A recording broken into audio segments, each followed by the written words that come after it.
I thought this was a joke when I heard it. So I watched the trailer. It's probably what is probably going to be my favorite movie ever. Ever, ever, ever. Fuck The Exorcist. Fuck, Citizen Kane, even though I thought that was a boring piece of shit. I mean, if you want to put somebody in a coma, have them watch Citizen Kane. I never got how it was so, wonderful, an American institution. But the new American institution, better than The Wizard of Oz, they should rerun every year this time, is a movie, and you know what it is by the thumbnail. Mario Lopez. And the story, you guys, he's playing Colonel Sanders. There's a fucking Lifetime movie about Colonel Sanders from KFC, and I did not know he had such a soap opera like life. And then I also didn't know he was Mexican. What is he? Is he Mexican? Mario Lopez? I'm guessing Mexican, Puerto Rican. He's Hispanic, right? I mean, okay, fine, let's go with that. But just the trailer itself, I mean, I was kept waiting for Funny or Die to appear at the end of it, or some kind of live from New York. This is Saturday Night Live. Basically, what you see is there's a really big fabulous house, and then there's Mario Lopez. He's like, I am the new cook, and this girl's like, ooh, and she's just automatically wet. She's just wet already. It's just like, ah, she's rubbing herself all inappropriately, but she's got a guy who loves her. Let's talk about the guy who wants her, the main girl. And I'm just going to go out on a limb here and say that I think they took some liberties with Colonel Sanders' life. I don't think it was anything like this, but let's just go with it because Lifetime says so. And they love men so much. Men are great on Lifetime, aren't they? Only if they're teaching their woman a lesson, right? Only if Valerie Bertinelli is in the shower crying and rocking back and forth is it okay to be a man on a Lifetime. But so they show this palatial house, and then Mario Lopez is there, and he does look like Colonel fucking Sanders. I'm gonna go to Kentucky Fried Chicken and expect to see his face on there. Just a little bit darker. He's Colonel Sanders with a tan. That's what he is. He's the new Colonel Sanders. So this girl, she's rich, and automatically she's lusting after the cook, who I'm gonna argue isn't even the best looking guy in the house. I mean, I can tell a good-looking guy just as well as I can tell a good-looking girl. I would say there were a few other people in the trailer that were a lot better looking. There were women that were better looking than Mario Lopez. I'm not saying Mario Lopez is anybody you want to kick out of bed, but I mean, Jesus Christ. Okay, fine. So it starts with her, giving him longing and, gazes and, covert gazes, and she's peering around corners and stuff, and he's slowly, dicing things. It just gets so much better. And then there's the guy who likes her, and it's like if they were making an 80s movie, the guy looks like he walked out of 1984. Nobody dresses like that. This is 80s movie stereotypical rich. He's got a sweater. He's got a really obnoxious, loud yellow shirt and just a sweater kind of hanging over, and just little cargo shorts. I mean, he has the 80s hairdo swept to the side, ultimate 80s yuppie. A whole fucking, this is how you know it's 2020, because they had no real writers to make a movie, and somebody on acid, they're like, listen, can you just write this movie?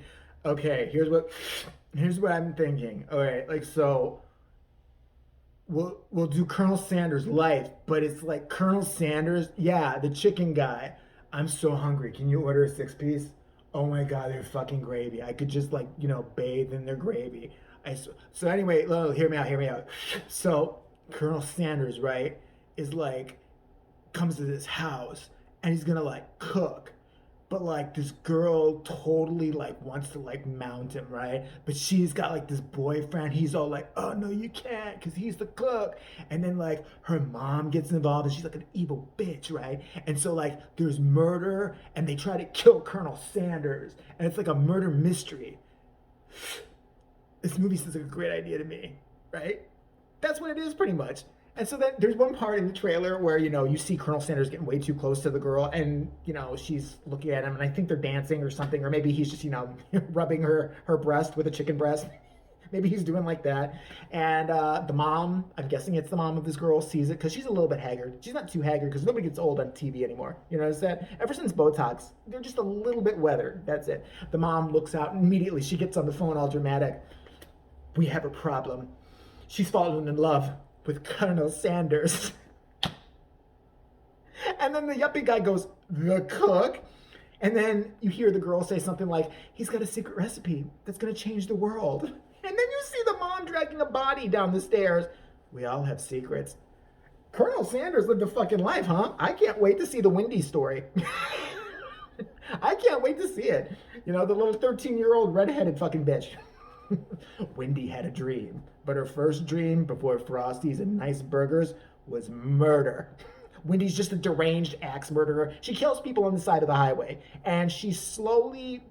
No, that's what it is. So Wendy lets have her played by some weird 14-year-old girl. I know the whole story of Wendy's. Like they have that old bizarre guy on, Wendy's commercials all the time. Like, my daughter Wendy, your daughter Wendy's 100 years old now. What are you fucking talking about? Wendy's has been around forever. Stop talking about your little daughter Wendy, who's still, redheaded and looks like Pippi Longstocking on crack, and that's hard to accomplish.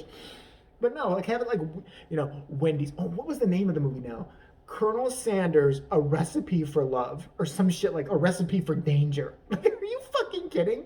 This shit, like Wendy's, the chicken nugget madness or some shit like that. I just want to see Wendy finally tell us what really is in a Frosty. Like we find out, like maybe it's set in the plantation days, like Wendy owns slaves. You know what I mean? And one of the slaves is from Mars. Let's just make it fucked up and completely crazy. Why not? And one day he's not out doing what he's supposed to, and he tries to run away. And Wendy's like, "Hey, I'm telling you, a mass is gonna get you." And he's like, "Shut up, bitch!" And he just vomits this like white goo at her, and it hits her in the fucking face. But she screams, she opens her mouth and goes in there, and she realizes it's kind of creamy, cold, and tasty. And she's like, "Wait a second, we have to keep this one slave." She's like, "How did you do that?" He's like, "I don't know, I just vomit all the time." She's like, "We have to keep this black guy and his vomit because I don't know what it is, but it's really, really good." Okay, like if we give you some preservatives, can you do it in like a chocolate color? And he's like, "I don't know, why not?" And thus the Frosty is born. It's a Martian slave plantation. It's a Martian slave's vomit. That's what it is. I'm pitching it right now. Effects, Netflix, where are you? This was the funniest thing I've ever seen in my entire life. Colonel Sanders: A Recipe for Disaster. Why not? Ronald McDonald. Well, we could do his life story, but Ronald McDonald, don't touch the children. Kidding me? And Mario Lopez, do you need to check that badly? I mean, you got excess fucking Hollywood fake show nobody watches and all that, but really? Really? You looked at this script and thought it was a winner. I mean, I understand Ian Ziering and Sharknado and all that because nothing's happened since 90210. But you still got, you can do fitness shit. You've got a show. You've got that horrible Saved by the Bell coming back. Isn't that great? Saved by the Bell reboot coming back. Oh god, do they look bad or what? I've been waiting for years for them to look like shit. They made me feel like crap growing up.